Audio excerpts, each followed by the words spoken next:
안녕하세요. 일주일 만에 또다시 찾아온 올리브 크루즈 선장 뽀빠입니다. 오늘의 영상은 냉난방과 미관상으로 아주 중요한 창호 설치 작업에 대하여 보여드리겠습니다.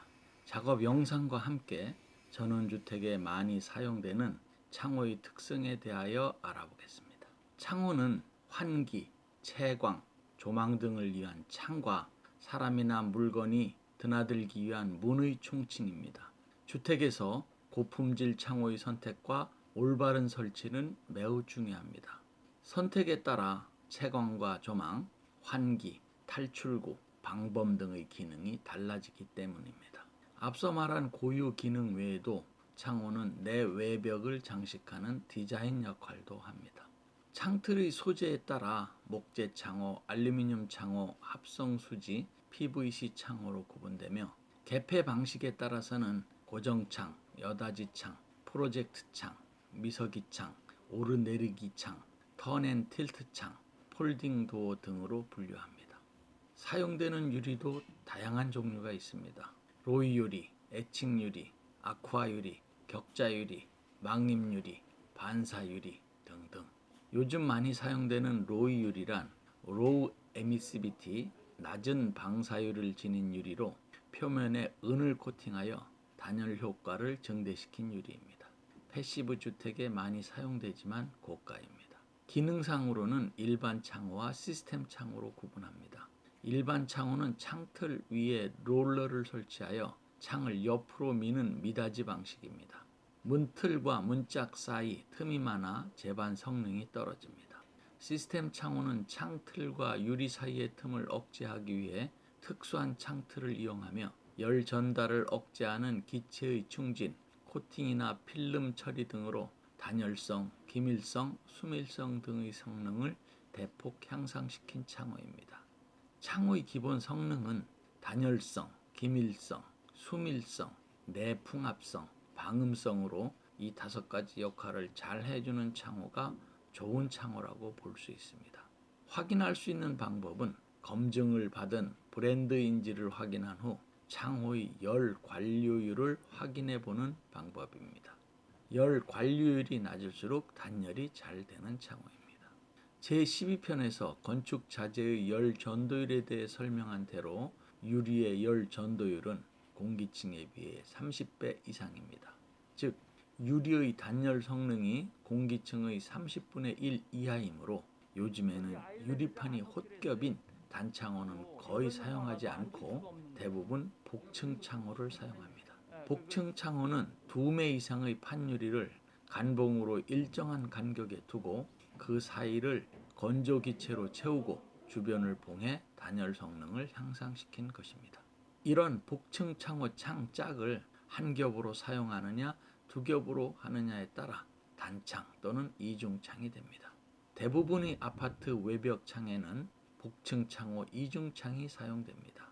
3개의 판유리 사이를 2개의 간봉으로 이격시켜 제작하면 시스템 창호에 많이 사용되는 3중 창호가 됩니다.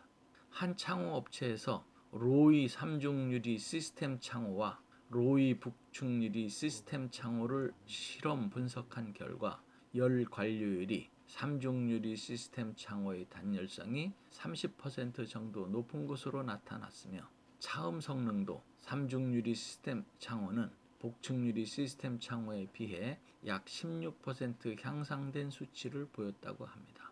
그러나 아무리 잘 만들어진 창호라도 설치가 제대로 되지 않으면 창호의 성능을 제대로 발휘하지 못하는 것은 물론이고 하자 발생의 원인이 됩니다.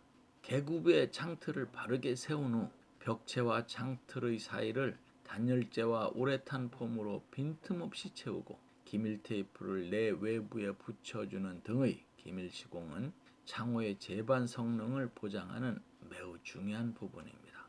고가의 창호를 사용했는데도 추운 주택은 시공이 잘못되었을 가능성이 높습니다.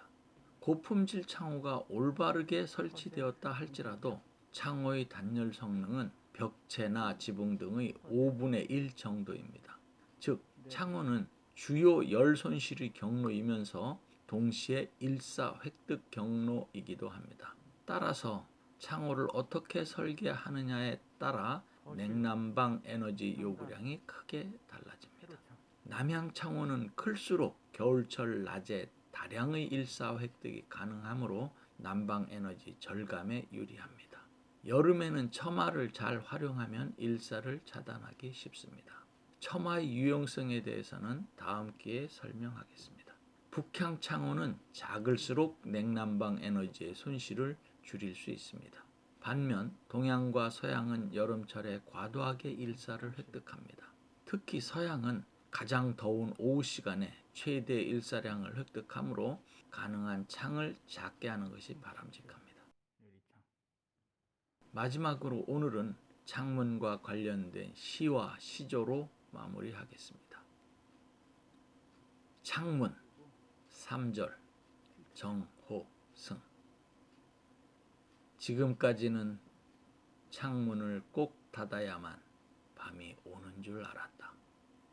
많은 사람들이 창문을 열었기 때문에 밤하늘의 별이 빛난다는 사실을 알지 못했다. 맷버들 가래 꺾어 홍랑. 맷버들 가래 꺾어 보내노니 님의 손뒤 자신한 창 밖의 심어두고 보소서. 밤비에 새잎꽃 나거든 날인가도 여기소서. 건물에서 열림과 닫힘이 공존하는 창문은 두 작품에서 보듯 삶과 사랑의 서정적인 공간으로 묘사되기도 합니다. 오늘은 올리브 크루즈 건축 과정 중 창호 설치 작업 영상과 함께 전원주택에 사용되는 창호의 특성에 대하여 알아보았습니다. 전원주택 건축 시 창호를 설계할 때 도움이 되겠습니까? 거실에서 보면 큰 유람선 같다는 어느 분의 말씀을 듣고 저희들의 보금자리를 올리브 크루즈로 부르기로 하였습니다. 우리 집의 이름을 딴 슬기로운 도심 속 전원생활을 중심 주제로 한 저희 올리브 크루즈 TV에 보내주시는 많은 관심과 성원에 항상 감사드리며 구독, 좋아요 누르는 것과 알람 설정은 기본인 거 아시죠? 지금까지 올리브 크루즈 선장 뽀빠이였습니다. 그럼 일주일 후 다시 만날 때까지 안녕히 계십시오.